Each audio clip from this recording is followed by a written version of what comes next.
राधे राधे आप सभी को आपके अपने चैनल द कृषव ग्लोरी में आपका बहुत बहुत स्वागत है।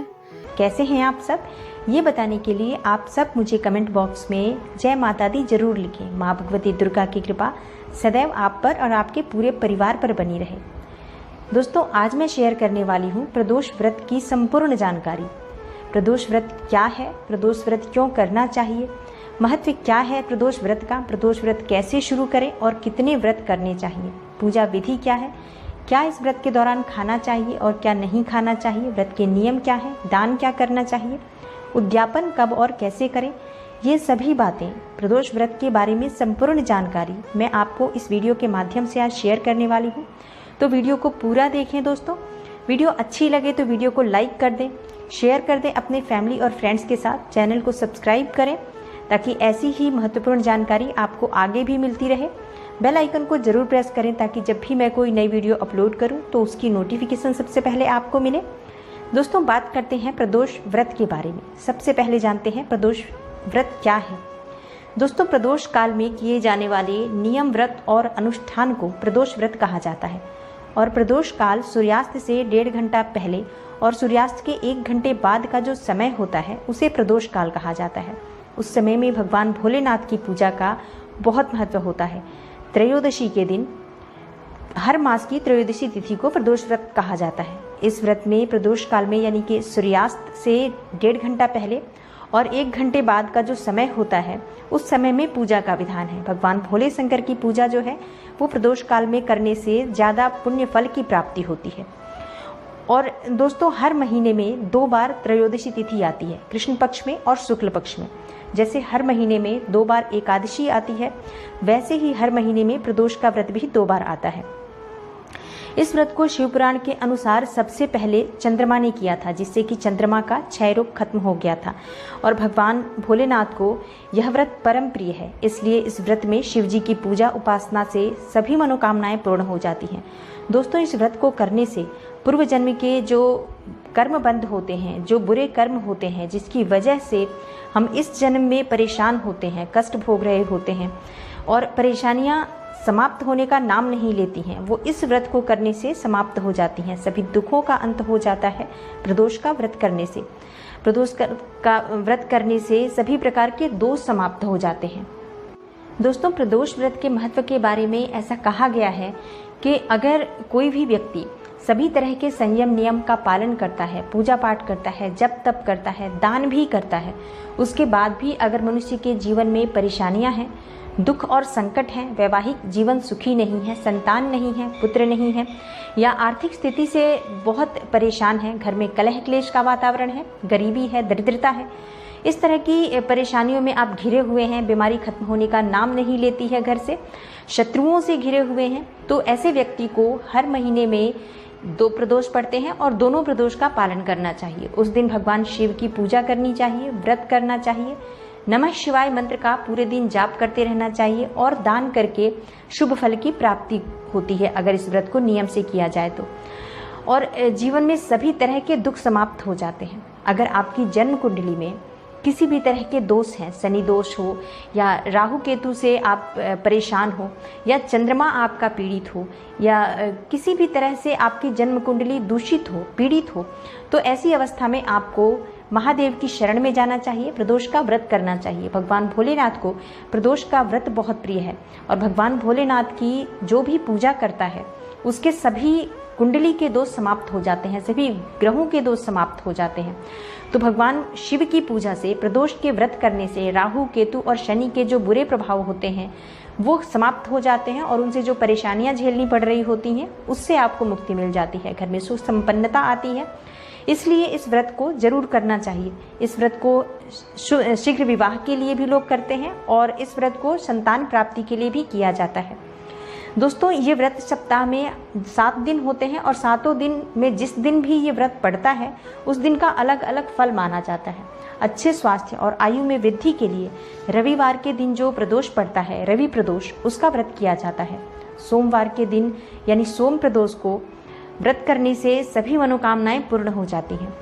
मंगलवार के दिन जो प्रदोष व्रत पड़ता है उसको भौम प्रदोष कहा जाता है और उस दिन पड़ने वाली त्रयोदशी का व्रत करने से रोगों से मुक्ति मिलती है, कर्ज से मुक्ति मिलती है, गरीबी से मुक्ति मिलती है। बुधवार के दिन जो प्रदोष का व्रत होता है उसका नाम बुध प्रदोष है और इस व्रत को करने से सभी तरह की कामनाएं सिद्ध हो जाती हैं। बृहस्पतिवार के दिन जो प्रदोष पड़ता है उसको गुरु प्रदोष कहा जाता है और गुरु प्रदोष का व्रत करने से शत्रुओं का नाश होता है, शत्रुओं पर विजय प्राप्त होती है, संतान प्राप्ति होती है। संतान की शुभता के लिए ये व्रत किया जाता है।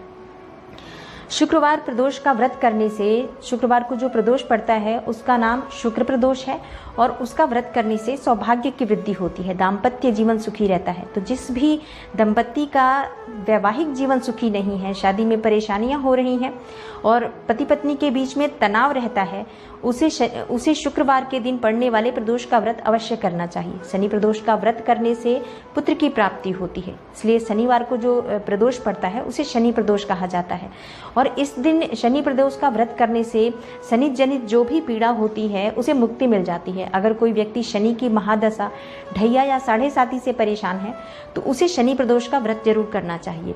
साढ़े साती से परेशान है तो भी और ढैया या महादशा से परेशान है तो भी, शनि की किसी भी तरह की आप परेशानी से परेशान हैं तो घर में दरिद्रता रहती है, गरीबी रहती है, घर में बहुत अशांति रहती है, नौकरी या व्यापार में परेशानी रहती है, तो इस तरह की जो परेशानियां होती हैं जो शनि के थ्रू आती हैं आपकी लाइफ में, उससे आपको मुक्ति मिल जाती है अगर आप शनि प्रदोष का व्रत करते हैं तो। और घर में सुख समृद्धि आती है, सुख संपन्नता आती है।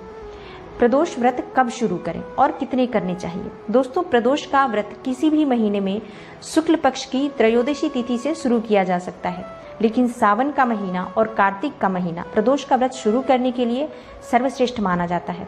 और जिस शुक्ल पक्ष में सावन में जिस भी शुक्ल पक्ष में सोमवार के दिन प्रदोष का व्रत आता है उस व्रत को करने से बहुत ही श्रेष्ठ फल की प्राप्ति होती है। इस व्रत को सोमवार के दिन पड़ने वाले प्रदोष के दिन शुरू करना चाहिए अगर वो सोमवार शुक्ल पक्ष में आता है तो। दोस्तों, इस व्रत को 11 या 26 किया जा सकता है। इसके बाद विधि पूर्वक इसका उद्यापन करना चाहिए। जैसे अगर आप 11 व्रत करते हैं तो 12वें प्रदोष के दिन उद्यापन करें और अगर आप 26 व्रत करते हैं प्रदोष के तो आप 27वें प्रदोष के दिन आप इसका उद्यापन कर सकते हैं।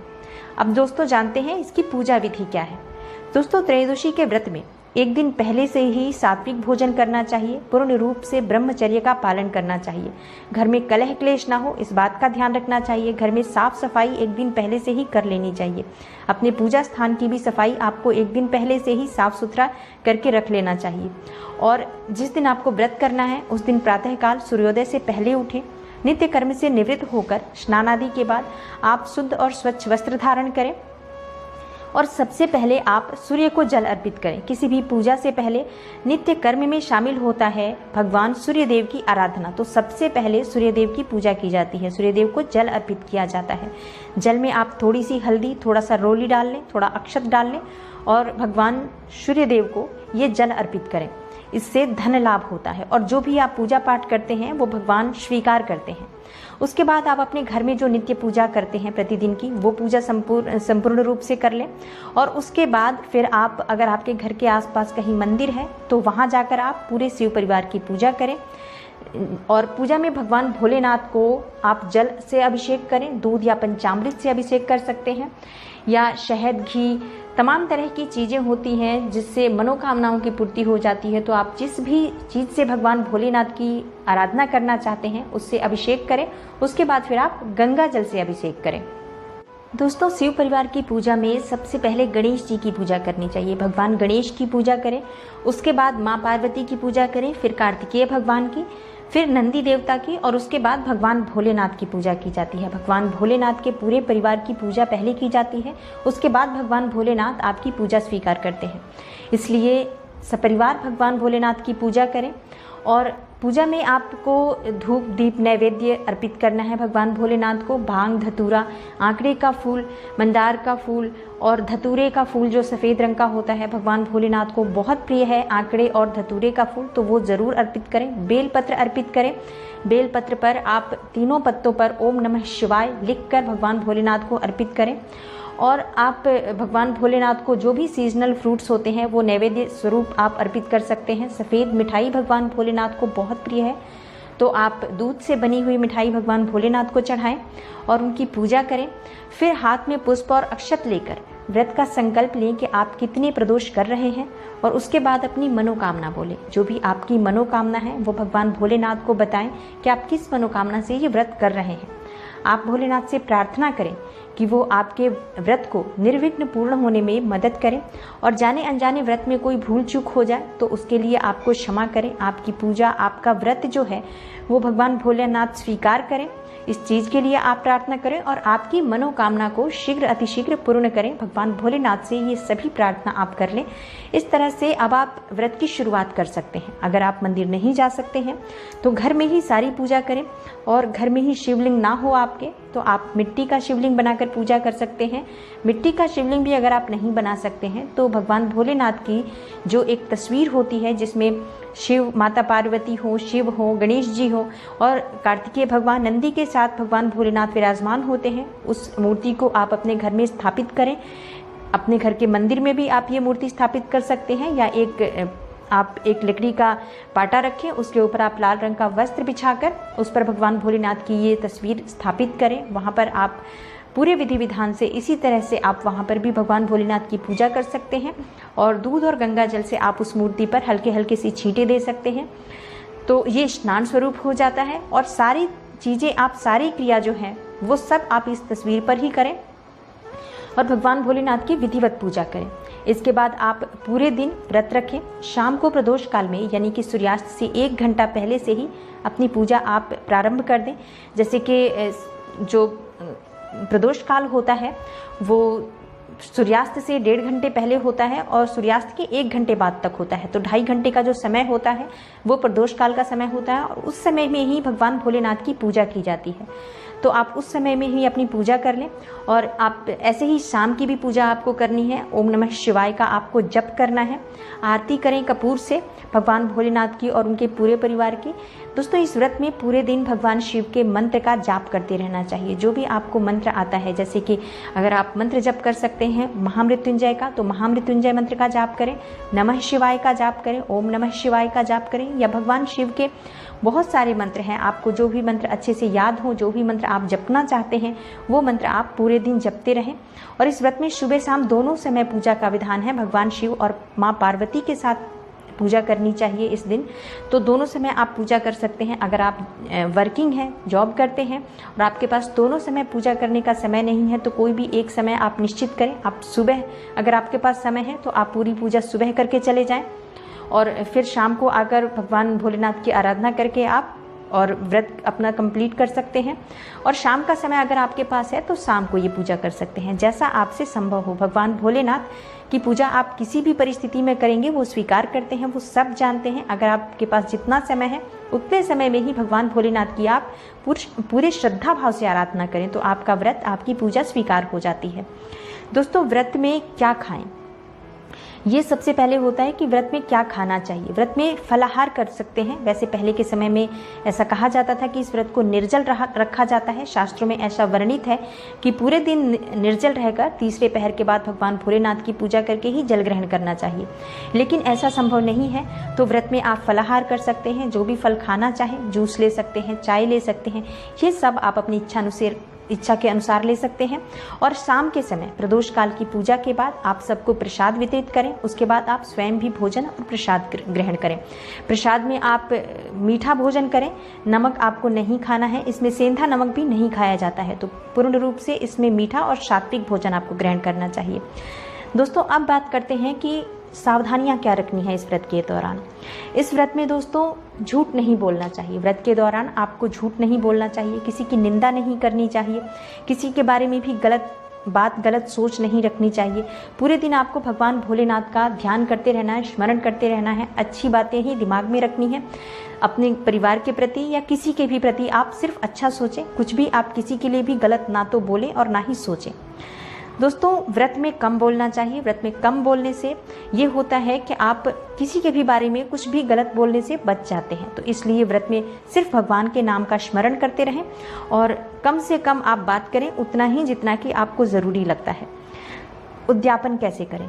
दोस्तों, त्रयोदशी के दिन ही व्रत का उद्यापन करना चाहिए। मतलब आपने अगर 26 त्रयोदशी का व्रत किया है तो 27वीं त्रयोदशी जो होती है उस दिन आपको इसका उद्यापन करना चाहिए।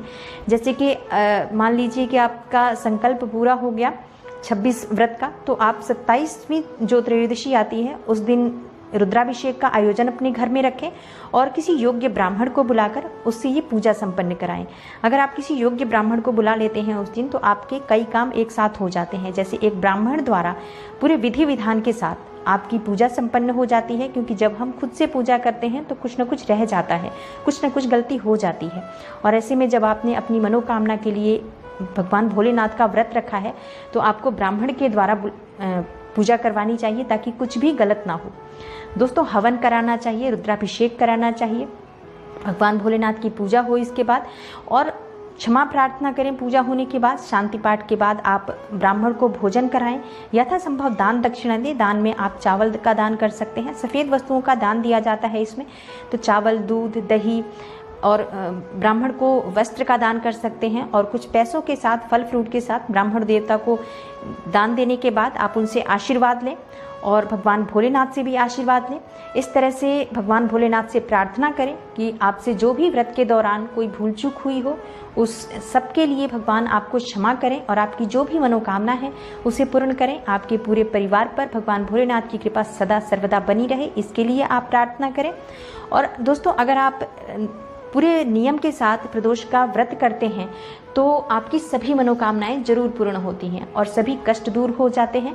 जितने भी पूर्व जन्म के पाप होते हैं वो सभी पाप इस व्रत को करने से नष्ट हो जाते हैं और सभी तरह के दोष समाप्त हो जाते हैं इस व्रत को करने से। जो भी मनोकामनाएं हो, कोई भी मनोकामना हो, अगर पूर्ण रूप से श्रद्धा भाव के साथ आप प्रदोष का व्रत करते हैं तो भोलेनाथ की कृपा से वो सभी मनोकामनाएं पूर्ण होती हैं और भगवान भोलेनाथ की कृपा आप पर, आपके परिवार पर सदा बनी रहती है।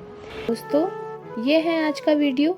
उम्मीद करती हूँ आपके लिए बेहद उपयोगी रहा होगा। अगर वीडियो पसंद आई हो तो लाइक कीजिए, अगर संभव हो तो शेयर कर दीजिएगा और अधिक से अधिक जानकारी के लिए चैनल को सब्सक्राइब करके बेल आइकन को प्रेस करना ना भूलें। मिलते हैं नेक्स्ट वीडियो में, तब तक के लिए जय श्री कृष्ण।